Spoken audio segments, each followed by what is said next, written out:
Hello and welcome back to Ephesus Football and my first Manchester United preview, and it's of course of the Brighton and Hove Albion match. So before we get into the team, my prediction, let's look at Brighton. Currently they're set in 8th in the Premier League after winning and losing in their first two fixtures, obviously losing to Chelsea and beating Newcastle. So they've not had too bad of a start to the season. Obviously better than ours, who obviously we've only just lost to Crystal Palace in what was an awful performance. Interestingly enough, Brighton have won the last 3 games, which means they ain't going to be pushover, and they've looked very good in those games. Against Chelsea, they probably were the better team for the majority of it, and it was just a stupid penalty that really lost him. And what a screamer from Reece James it was to put Chelsea back into the lead after Brighton got a deserved equaliser. Brighton are without key midfielder Yves Bissouma, however, which obviously will massively help us for kicking Jamal Lewis in the face. That's what it was. But, I mean, Brighton aren't going to be no pushover. They have a fantastic manager in Graham Potter. Brighton, they play with 3 central defenders, usually. Dunk, Burn and Ben White, if I'm correct. Sorry, Adam Webster, not Burn. That's very, very good defence in my opinion. It's strong, it's solid, and there is a bit of individual quality. I think Lewis Dunk and Ben White in particular are very, very good defenders. But from that back three, they either play a 3-4-3 or a 3-5-2. It was a 3-4-3 that they saw success in against Newcastle, with Neil Maupay playing off of the left and Trossard off of the right. And these two players will be the real danger men for Brighton. Neil Maupay is their top goal scorer, and he scored a lot of goals for them last season as well. Obviously, probably most infamous was that goal against Arsenal in the last minute after him and Guendouzi had that argument or something like that. But he's been a good goal scorer for them, and it looks like he's continuing that this season. Leandro Trossard is also in good form. He's a very skillful and quick winger and can hit them from range, as we saw against Chelsea. And these two will be the real danger men and will be the ones Manchester United really have to keep at bay if we are to win this game. Brighton often are averaging about 13 shots per game, with about 5 of them on target in the Premier League. So, I mean, it's numbers that obviously should come down against us, and I mean, we should hopefully be keeping a clean sheet against this lot. If I was to say a player to watch for Brighton, it would be right back Tariq Lamptey, who was very, very impressive last season after lockdown, and has continued that form into this season Premier League and is looking fantastic. Anyway, enough about Brighton. Who am I starting, and why am I starting this team? Well, David De Gea comes back in goal for me. I don't think he was at fault for any of the goals against Crystal Palace, and I think he is still our best goalkeeper and number 1, despite what Dean Henderson did against Luton, which was very good. It was an incredible save, to be fair. If the one from that corner. Back line, I think this is our strongest now. Aaron Wan-Bissaka is our best right back by a mile. Fosu-Mensah can't keep playing. Wan-Bissaka, I think he did alright against Luton. I think he was exposed a lot thanks to Juan Mata and his refusal to actually play out on the right, despite that's being where he was played. Luke Shaw on the left. Williams again did alright against Luton, but it's Luton. I don't think he's a left back. Luke Shaw should be there, and he will be there.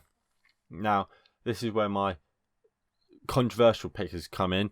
I'm playing and picking Harry Maguire and Eric Bailly. Obviously, usually Lindelof will be in there for Bailly. However, I don't have confidence in Lindelof at the moment. I think he's costing us a lot of goals, and has such a lot of points recently. And he's not been good enough. And as much as it pains to say this, especially just the amount of money we've spent on both Maguire and Lindelof, they don't work together. They just don't. And it's not something I take any joy in saying, because of the amount of money we spent on him. That's about, what, 110 million? 150 million pounds worth of centre-backs there? But they don't complement each other. Lindelof is too slow to make up for Maguire's lack of pace. Where Eric Bailly has that pace. So Eric Bailly goes in there alongside Harry Maguire for me, despite the fact I hate watching Eric Bailly play football, because every time I shit myself thinking he's going to fuck up. But he is going in alongside Harry Maguire for me. My midfield is going to be Donny van der Beek and Nemanja Matic. I think Van der Beek played well when he came on against Palace. I don't know if Pogba's fully fit, but I think Donny van der Beek's played very well in the last 2 games, so deserves to start. Nemanja Matic, he's crucial for us. It could be him or Fred. They're the only 2 that can play that role. I mean, Pogba could probably play it just about, but we don't know.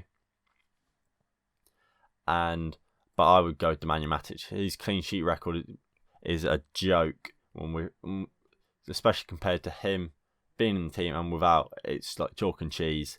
Nemanja Matic is crucial for us to keep the clean sheets and defensively, so he's going in. Now, I don't think that there's any surprise with the front line.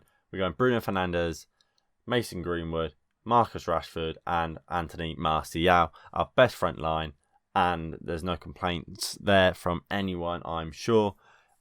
Dan James, he could start. I don't know what is the situation with Marcus Rashford and his injury right now.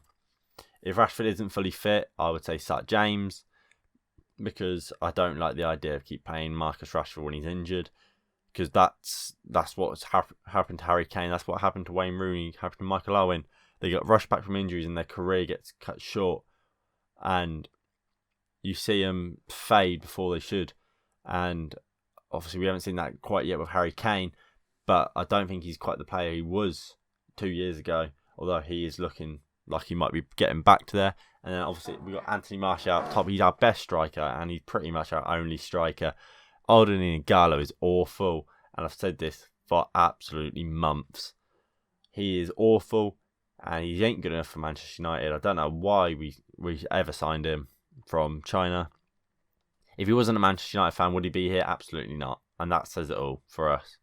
We've signed someone who's because he's a fan of the club and not because he's a good footballer. But yeah, this is a team I would start, and I think we should win this game. I do. I think we're going to win 3-0.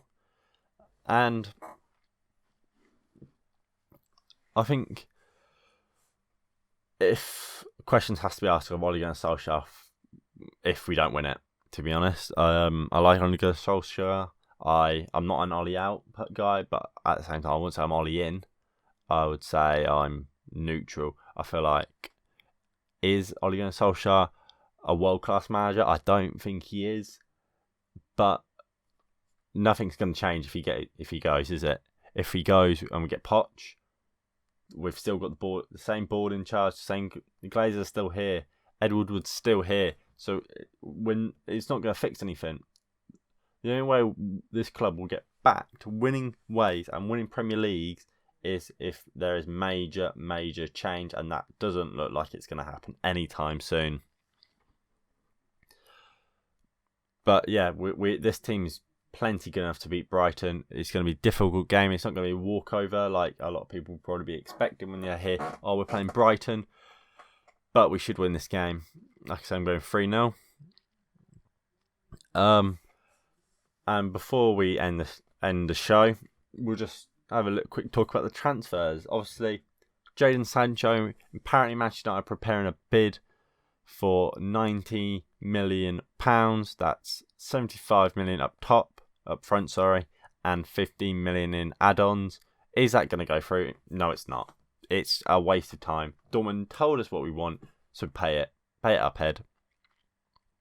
Jadon Sancho is so needed. The fact that we are bringing on Daniel James and contemplating starting Daniel James is an issue because he's not good enough. He should be a bench player and should be playing against like the Lutons.